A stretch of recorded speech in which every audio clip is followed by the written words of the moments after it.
Hey, welcome back to another video. Well, we're here at the Lake Webya, and looking at the Webya tree. So it's a popular shot that's done here on the Sunshine Coast, and I looked it up on Google Maps. Always a good reference. A beautiful old tree right here on the water, calm little lake type situation. So I'm going to do some long exposure. Got the light coming from this way, so I've got the boots on so I can get into the water.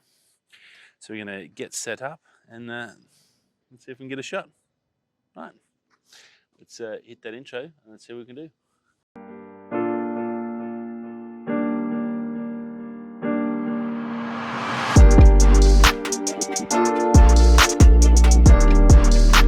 So using the R6, and I'm probably going to go the 15 to 35 on here.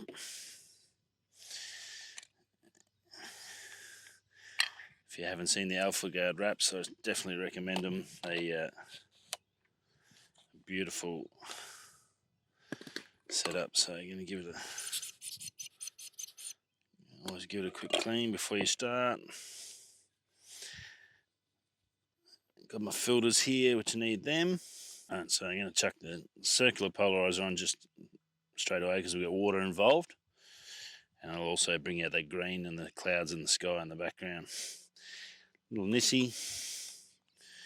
And then I'll probably do some long exposures, but we'll start off with this and go and see if we can check out some composures. That's sort of the shot we're looking at. Trying to just use that light, just getting that with the sun behind us. It's a bit nasty. It was behind the cloud just before. The light was a lot better. And then obviously these ripples in the water we want to do something with as well. So they're not too bad, but I think with a long exposure maybe I'll go the 10 stop so I can get that. Just see if I can get the reflection of the tree, because it is coming through when the wind backs off and the ripples stop. So see what we do. Little test shot we just did. Doesn't look too bad. So you can see this how the ripples are just starting to show up here. If I can get no wind at all and get a nice smooth, even with the 10 stop on there, I might be able to just really stop that water and get that reflection. Beautiful old tree. Got a few test shots, and I've whacked on did the 10 stop ND filter, and then I've also now just got on the 16 stop, the 32,000 ND, and you're both pretty good. Good enough light. There's a little bit of cloud now coming through, which is softening off that light a bit. It was pretty harsh. But I've also got my infrared filter, which I think will be perfect for that, because you've got the green in the background, you've got the white of the tree and the water. I think it'll come up good. So I'm going to chuck that on now. See if I can't get a shot with that. There it is there. This is the Kase IR720 infrared filter. If you haven't seen the videos, I've got a whole video on this little puppy. It's quite handy if you haven't got an infrared camera. You want to trial it out. It's a great little way to, I guess, play around with infrared. And on bright days, I've found it's quite handy to test these out like this. Beauty about being on a tripod is you've got it already set up, and I've already got it all in focus, so I don't have to worry about that. It's just mainly the light. Well, that doesn't look too bad at all, actually.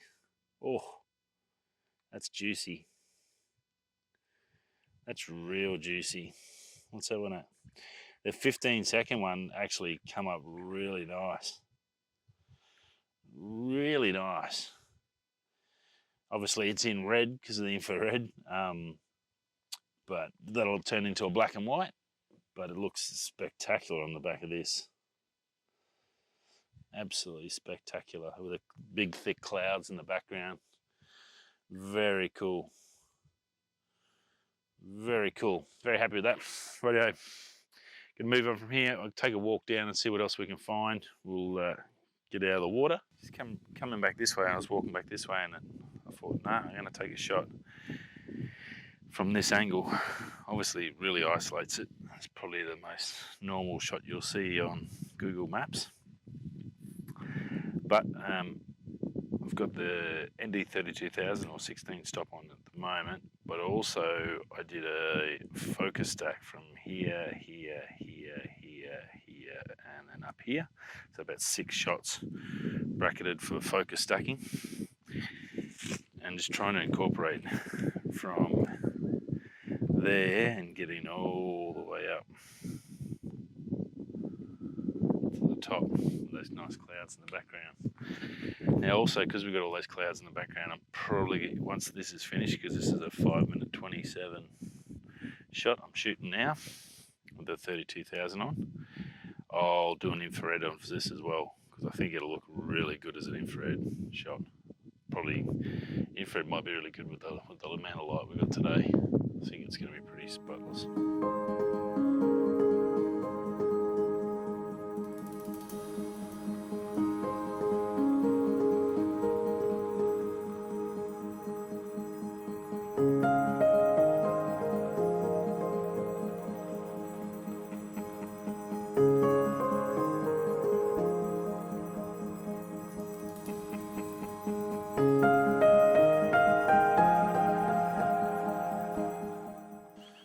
So I had the infrared, Kase infrared IR720 filter on again, and I set it up the same as I did the Nissi 32,000 ND filter or 15 stop. The tricky part about it, no, even while I was waiting for the exposure just to see if it was going to work, is the fact that it doesn't really tell you what its equivalent is when you buy it. So even looking on the Kase site, then there's nothing there to tell you, well, okay, it's when you're setting it up, it's going to be the same as a 10 stop or a 15 stop. It's really, really dark from experience, so I've had to go a long time. So I did, that last exposure I did with a 15 stop was 5 minutes 27 using the Nissi app. And then also I did that with the infrared filter. Trying to work out what to use as a timing mechanism, I guess, for the filter when I use it. The Kase site says 5 to 6 stops, but there's no way it's that. That's equivalent to an ND64 or a 34 or a 64, and it's just no way. It's way darker than that. Again, I did the 5 minute 27 for the 15 stop with the Nissi app, and it came up perfectly exposed. So I used the same for the IR720 filter, and it actually came up really good. So I think that's going to be how I'm going to, in the future, in my head, work out my timing. So basically treat it like a 32,000 ND filter or a 15 stop, and I think that'll work out well. So get your normal exposure, go into your Nissi app or whatever way you work out your calculations for your long exposure, and then you set it up as a 15 stop. It's worked for me then. I'll try and test it a little bit more today if I can to help you guys out. Right, going to head over this little bridge here. Keep walking down, looks like a little bit of a trail, and we'll see what else we can find.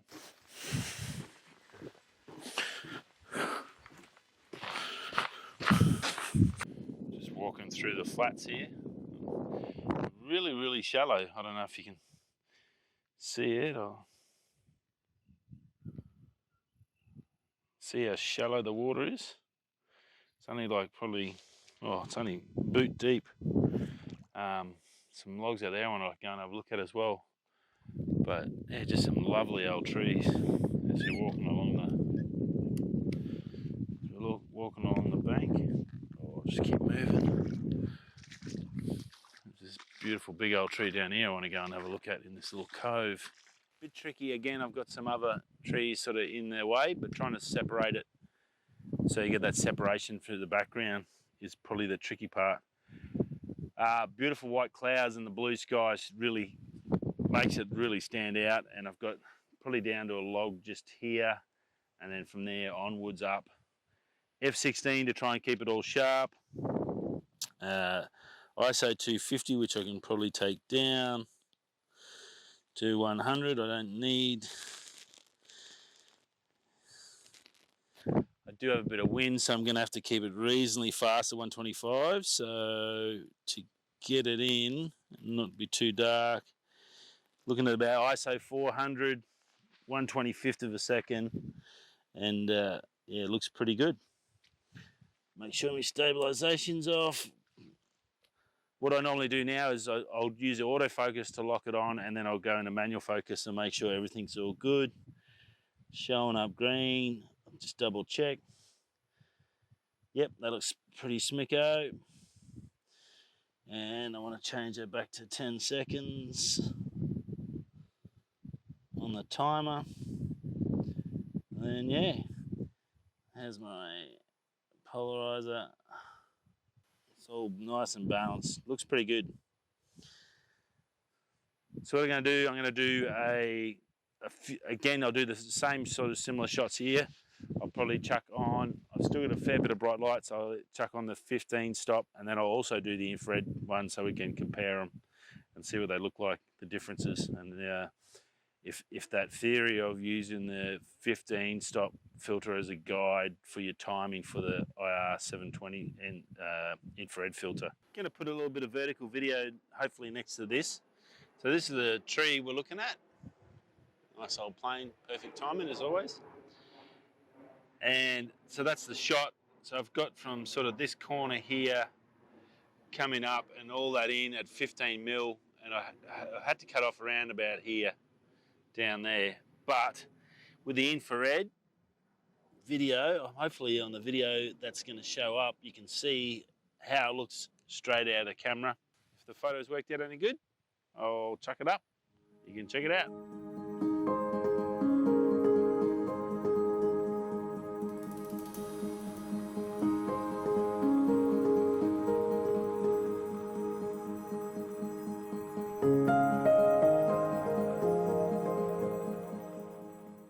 So we are out, as you can see, in the water. I got Winston there doing his magic. I did have it down lower, and I did a 15 stop. Sorry, my battery just went flat on the thing. I had to come to this log to change the battery.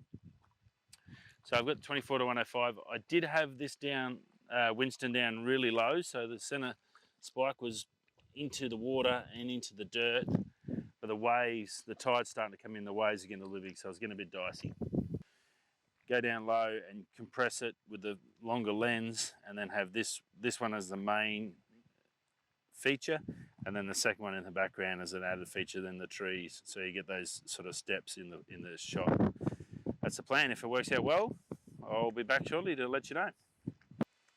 Just to give you a bit of an idea, I'll show that up on the screen now so you can sort of see what I was looking at. If that helps a little bit, you might be able to pick some stuff out of it.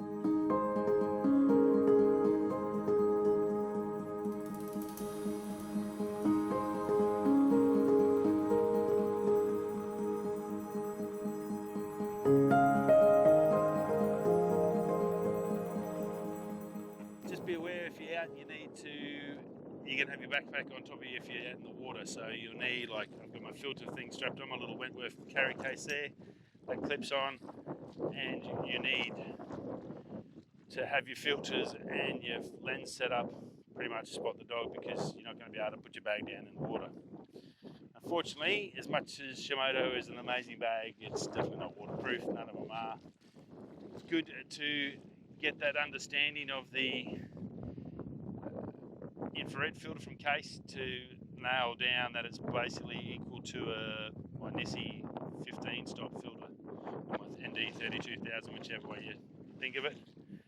That's going to help me in the future, saving time and making sure I get correct exposure and not have to sit there for 5 minutes or 20 minutes and get it wrong and have to start again. So sometimes you only get one shot, so you want to try and, I guess, be as switched on as you can. These are the rocks I was looking at, and it's obviously low tide they come out, and they're just around the point from where we were back way over the other side near the tree, and there's a heap of little stuff around here. Very cool. Now, what's R6 shooting, you said? Well, this beautiful tree right here, look at that gem sitting there, and I've got the infrared on the moment. I just shot it with just normal, and it come up really nice. Obviously those beautiful big clouds behind it are very, very cool. 18 minutes 12. That's the only drama with it. She's a long exposure, so.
Well, we're done and dusted. That was a good trip. The drone wasn't too bad. I tucked a little bit in there for you, so I hope you enjoyed that. A couple of beautiful trees and a really nice spot. Be great for night stuff as well. Definitely being able to get in the shallow waters and then shoot back against the trees and get maybe some Milky Way if there's no clouds. Beautiful day. There's a kite surfer out on the lake doing his thing, which is pretty cool. We are done. We're going home to get some lunch, then go pick up Jack. I'll see you next week. Stay safe. Peace.